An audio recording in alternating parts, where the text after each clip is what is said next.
আর এবার আমরা নজর রাখবো ঝাড়গ্রামের দিকে, কারণ ঝাড়গ্রাম দেখুন জায়গায় জায়গায় হাতির তাণ্ডব, বিঘার পর বিঘা চাষের জমির একেবারে দফা রফা। এই হাতির হানা থেকে বাসিন্দাদের সাবধান করতে উদ্যোগ নিলেন স্থানীয়রাই। কি সেই উদ্যোগ দেখুন।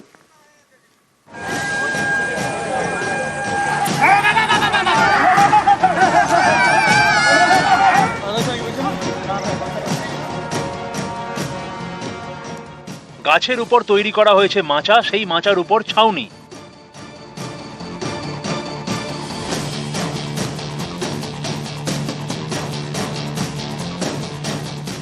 এখান থেকেই রাত পাহারার ব্যবস্থা। হাতি দেখতে পেলেই বাসিন্দাদের সতর্ক করতে এমন উদ্যোগ। এই ছবি ঝাড়গ্রামের। হাতি কোনো খবর থাকে না, রাতে হঠাৎ হঠাৎ হাতি চলে আসে, এই ধান জমিনে প্রচুর ক্ষতি করে, বাড়ি ঘর ভাঙচুর চালায়।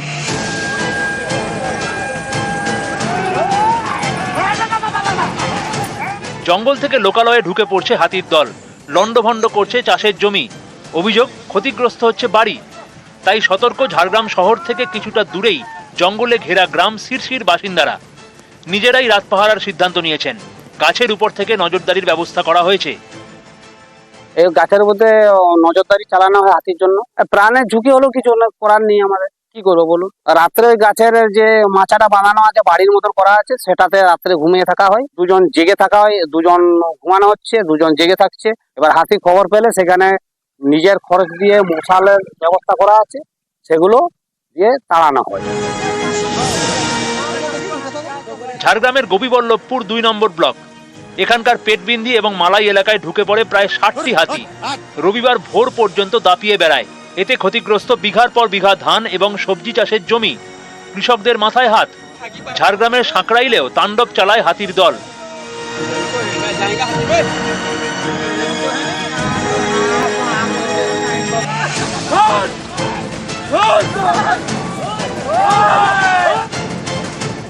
ঝাড়গ্রামের নয়াগ্রাম। রবিবার 7 সকালে এখানে হাতির হানায় জলেশ্বরী সিং নামে এক মহিলার মৃত্যু হয়।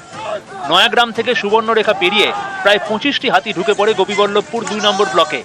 বাঘুয়াশোল বড় আসনবনী এলাকায় দাপিয়ে বেড়ায়, ঢুকে পড়ে চাষের জমিতে। এতে চাষের জমির দফা রফা।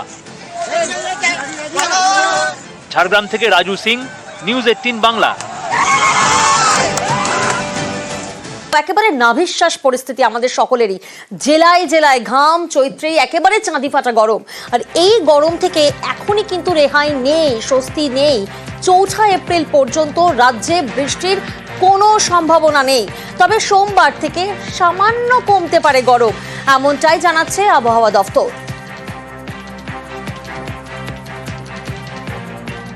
কষ্ট হচ্ছে, কি করবো, বেরোতে হবে আমাদের কাজই এই আমাদের পেপার দেওয়া। যতই গরম হবে আমাদের তো বেরোতেই হবে।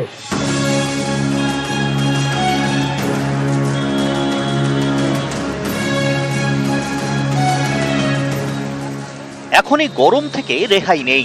মার্চ পেরিয়ে এপ্রিলেও চলবে দহন জ্বালা। আবহাওয়া দপ্তর জানিয়েছে 4 এপ্রিল পর্যন্ত রাজ্যে বৃষ্টির সম্ভাবনা নেই। 4 এপ্রিলের পর বৃষ্টির সম্ভাবনা 5 জেলায়। ঝাড়গ্রাম, পুরুলিয়া, বাঁকুড়া, পূর্ব এবং পশ্চিম মেদিনীপুরে বৃষ্টির পূর্বাভাস। সোমবার থেকে দক্ষিণবঙ্গে তাপমাত্রা কমতে পারে 2 ডিগ্রি। 4 তারিখে পশ্চিমের কয়েকটা জেলা 2-1 জায়গায় বিক্ষিপ্তভাবে হালকা বৃষ্টি হতে পারে। 5 তারিখেও আপনার কয়েকটা জেলাতে বিক্ষিপ্তভাবে 2-1 জায়গায় হালকা বৃষ্টির সম্ভাবনা আছে।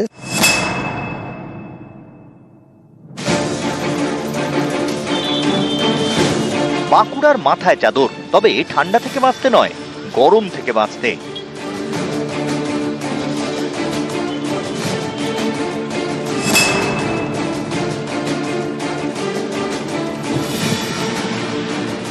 রোদে পুড়ছে পশ্চিম বর্ধমানও, গরমে নাজেহাল, রাস্তায় বেরোনো দুষ্কর। বাড়ি থেকে না বেরোতে পারি না, কাজ তো করতেই হবে। তার মধ্যে এত গরমে হাত পা জ্বালা করছে, সবসময় মনে হচ্ছে কোনো গাছতলা আশ্রয় নেই। যদি দরকার না পড়ে দুপুর 12টার থেকে 4টের মধ্যে বাইরে না বেরোনো। কাজে তো বেরোতেই হবে, তাহলে হালকা জামা কাপড় পরা এবং সানস্ক্রিন ব্যবহার করা। যাদের মাইগ্রেনের রোগ আছে তারা যেন অবশ্যই ছাতা ক্যারি করে, চশমা পরে, সানগ্লাসেস পরা, ডাবের জল বা নুন চিনির জল প্রচুর ফ্লুইড ইনটেক করাটা অত্যন্ত দরকারি, কেন কি এখন আমরা ডিহাইড্রেটেড হয়ে যাচ্ছি, যেটা আমরা নিজেও বুঝতে পারছি না।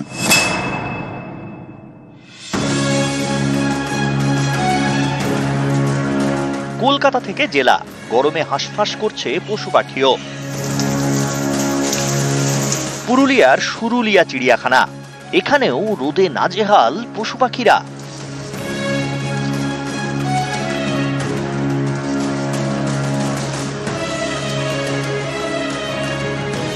ফুড মেনুতে তরমুজ দেওয়া হয়, তারপর শসা দেওয়া হয়, যেটা জল জাতীয় জিনিস, যেটা খেলে একটু তৃপ্তি পায়, ঠান্ডা জাতীয় জিনিস খাবার দেওয়া হয়। আমাদের ইনক্লোজারের উপরে খড় দেওয়া হয় যেন ওরা সেফটি থাকে।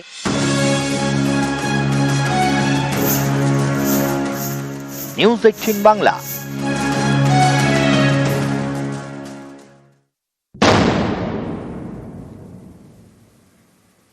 তীব্র গরম, তীব্র দহন জ্বালা জ্বলছে গোটা বঙ্গবাসী নাজেহাল। দক্ষিণবঙ্গ আপাতত 4 এপ্রিল পর্যন্ত বৃষ্টির কোনো সম্ভাবনা নেই, তাই প্রাথমিক স্কুলে সময় বদলের একটা ভাবনা নেওয়া হচ্ছে, ভাবনা চিন্তা করা হচ্ছে। জেলা প্রাথমিক শিক্ষা সংসদের চেয়ারম্যানের মতামত চাইল পর্ষদ, কারণ সত্যিই তো খুদেরা কচিকাচারা কিভাবে স্কুলে যাবে, কারণ তীব্র গরমে নাভিশ্বাস পরিস্থিতি, নাজেহাল গোটা বঙ্গ, নাজেহাল দক্ষিণবঙ্গ।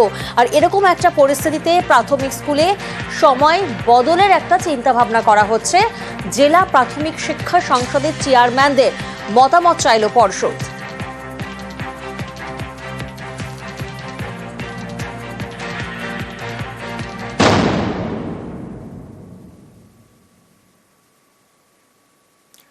গরম বাড়ছে, একটু এদিক ওদিক হলেই বাচ্চাদের শরীর খারাপের একটা সম্ভাবনা থেকে যাচ্ছে।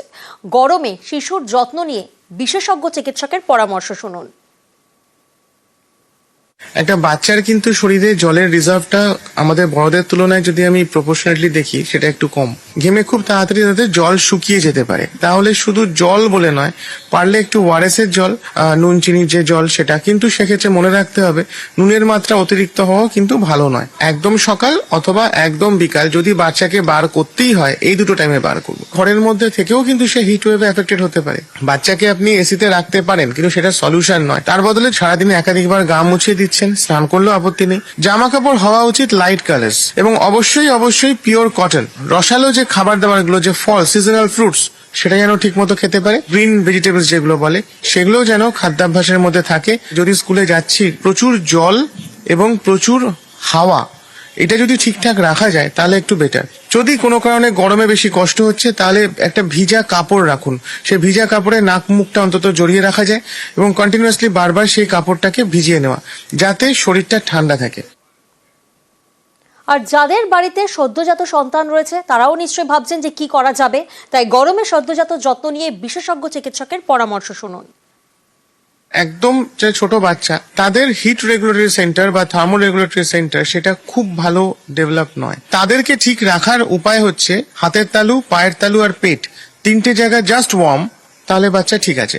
যদি অত্যাধিক গরম হয়ে যাচ্ছে, তাহলে তাকে বারবার গা মোছাতে হবে, মাথা ধুয়ে দিতে হবে, চান করে দিতে হবে। কোনো কারণে হয়তো আমি এসি চালিয়েছি, তাতে এটা ঠান্ডা হয়ে গেছে, তাহলে অবশ্যই এসিটা বন্ধ করতে হবে এবং তাকে র্যাপ করে কোলে তুলে নিতে হবে। এসি নন এসি প্রত্যেক মুহূর্তে করে যাচ্ছে, সেই জিনিসটা কিন্তু ভাইরাল ইনফেকশনের আতুর ঘরে উঠবে, সেটা না করাই ভালো।